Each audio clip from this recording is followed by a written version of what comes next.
जब भी इंडिया के फार्मा सेक्टर का नाम आता है, इन्वेस्टर्स के दिमाग में एक ही इमेज बनती है, old school generic companies, price Wars, US FDA warnings और स्लो ग्रोथ।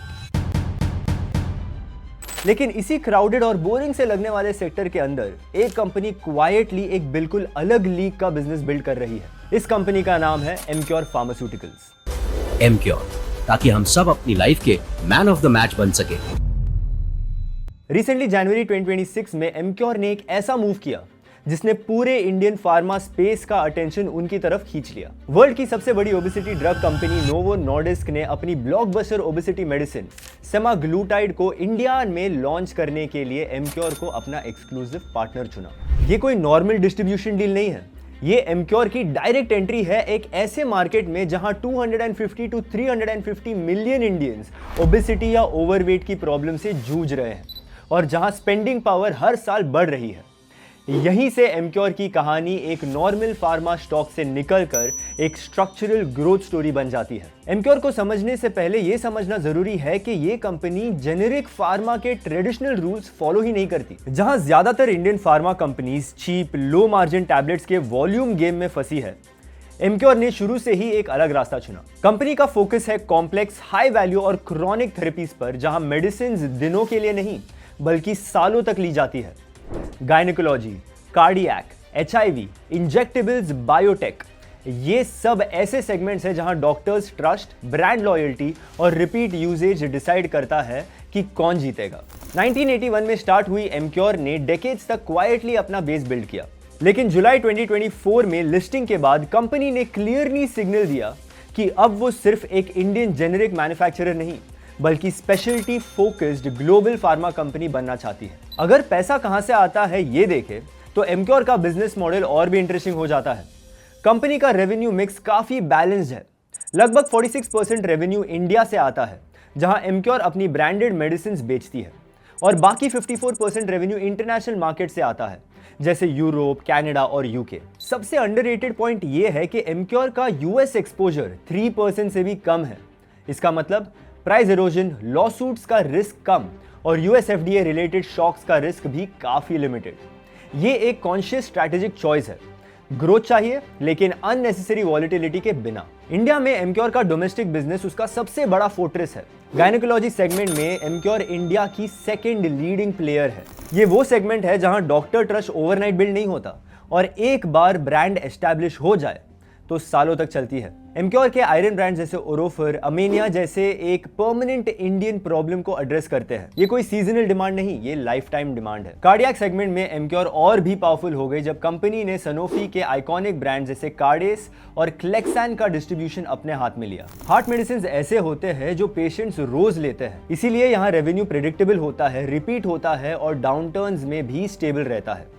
एचआईवी और एंटीवायरल सेगमेंट्स एमक्योर के लिए एक साइलेंट कैश मशीन जैसा है, जहां इन हाउस मैन्युफैक्चरिंग की वजह से कंपनी के पास क्लियर कॉस्ट एडवांटेज है। अब आते हैं उस टर्निंग पॉइंट पर जहां से एमक्योर का वैल्यूएशन और परसेप्शन दोनों चेंज हो सकते हैं। Novo Nordisk deal. इस पार्टनरशिप के थ्रू एमक्योर इंडिया में सेमाग्लूटाइड 2.4 mg यानी दुनिया की सबसे पावरफुल ओबेसिटी ड्रग को डिस्ट्रीब्यूट करेगी। इंडिया में ओबेसिटी और डायबिटीज दोनों एक एक्सप्लोसिव फेज में है। लाइफस्टाइल डिजीजेस सिर्फ मेट्रोज तक लिमिटेड नहीं रही, टियर 2 और टियर 3 सिटीज तक स्प्रेड हो चुकी है। अगर एमक्योर इस मैसिव मार्केट का सिर्फ एक छोटा सा हिस्सा भी कैप्चर कर लेती है तो कंपनी का रेवेन्यू और profitability multi year growth mode में चला जाएगा। और सबसे बड़ी बात, एमक्योर को इस डील में R&D या मैन्युफैक्चरिंग का रिस्क उठाना ही नहीं पड़ता। कंपनी सिर्फ अपनी स्ट्रॉन्ग डॉक्टर नेटवर्क, डिस्ट्रीब्यूशन और एग्जीक्यूशन कैपेबिलिटी का यूज करती है with high upside, limited downside. International markets में भी एमक्योर ने काफी स्मार्टली ग्रोथ बिल्ड की है। यूएस जैसे हाइपर कॉम्पिटिटिव मार्केट के बजाय कंपनी ने यूरोप और कनाडा जैसे स्टेबल और प्रेडिक्टेबल जियोग्राफीज चूज की है। कनाडा में मार्कैन और मंत्रा एक्विजिशंस के बाद एमक्योर एक स्ट्रॉन्ग नेशनल सप्लायर बन चुकी है। यूरोप में टिलोमेड के through company hospital tender business करती है, जहां एंट्री बैरियर्स हाई होते हैं और कंपटीशन लिमिटेड। यूरोप के लिए लिपोसोमाल एम्फोटेरिसिन बी का अप्रूवल एमक्योर की टेक्निकल कैपेबिलिटी का क्लियर प्रूफ है। ये ऐसी ड्रग है जिसे बनाना भी मुश्किल है और अप्रूव करवाना भी। इसके अलावा एमक्योर के अंदर कुछ हिडन ऑप्शनैलिटीज भी है जो मार्केट अभी फुल्ली अप्रिशिएट नहीं कर रही। कंपनी की बायोटेक आर्म जेनोवा ने इंडिया का पहला mRNA वैक्सीन डेवलप किया था। अब इसी प्लेटफॉर्म को ऑन्कोलॉजी और नेक्स्ट जनरेशन वैक्सीन्स के लिए लेवरेज किया जा रहा है। डर्मेटोलॉजी और एस्थेटिक्स के लिए एमक्यूटिक्स और कंज्यूमर वेलनेस के लिए अर्थ। ये सब छोटे लग सकते हैं लेकिन फ्यूचर्स के ग्रोथ लेवर्स बन सकते हैं। फाइनेंशियल डिसिप्लिन भी इस स्टोरी का एक स्ट्रॉन्ग पिलर है। एमक्योर का ग्रॉस मार्जिन अब 60.8% पे स्टेबलाइज हो गया है और एबिटा मार्जिन Q2 FY26 में 19.3% था। बैलेंस शीट भी स्ट्रॉन्ग है। नेट डेट 837 करोड़ है जो मोस्टली जुवेंटस के माइनॉरिटी स्टेक बायआउट के लिए यूज हुआ। कैश फ्लो इंजन भी काफी स्मूथ चल रही है। Domestic branded business negative working capital पे ऑपरेट करता है और इंटरनेशनल ऑपरेशंस अब काफी स्टेबल हो गए हैं। लेकिन जैसे हर स्ट्रॉन्ग ग्रोथ स्टोरी में होता है, एमक्योर के केस में भी कुछ रियल रिस्क है जिन्हें इग्नोर करना इन्वेस्टर्स की गलती होगी। एमक्योर के डोमेस्टिक पोर्टफोलियो का हिस्सा खासकर आयरन और HIV ड्रग्स NLEM के अंडर आता है, जहां प्राइस कैप्स होते हैं जिससे मार्जिन्स पर प्रेशर आ सकता है। इसीलिए मैनेजमेंट का फोकस धीरे धीरे नॉन NLEM सेगमेंट्स जैसे एस्थेटिक्स और वेलनेस की तरफ शिफ्ट हो रहा है। एक मॉनिटरेबल टेल रिस्क यूएस से रिलेटेड है। पास में यूएस जेनेरिक्स मार्केट में प्राइस फिक्सिंग एलिगेशंस को लेकर DOJ लिटिगेशन हुई थी। कंपनी ने अपना यूएस बिजनेस डीमर्ज करके इस रिस्क को लार्जली रिंग फेंस किया है और अवेट लाइफ के साथ इंडेमनिटी अग्रीमेंट भी है। लेकिन रेसिडुअल लीगल या रेप्यूटेशनल रिस्क कंप्लीटली जीरो नहीं होता।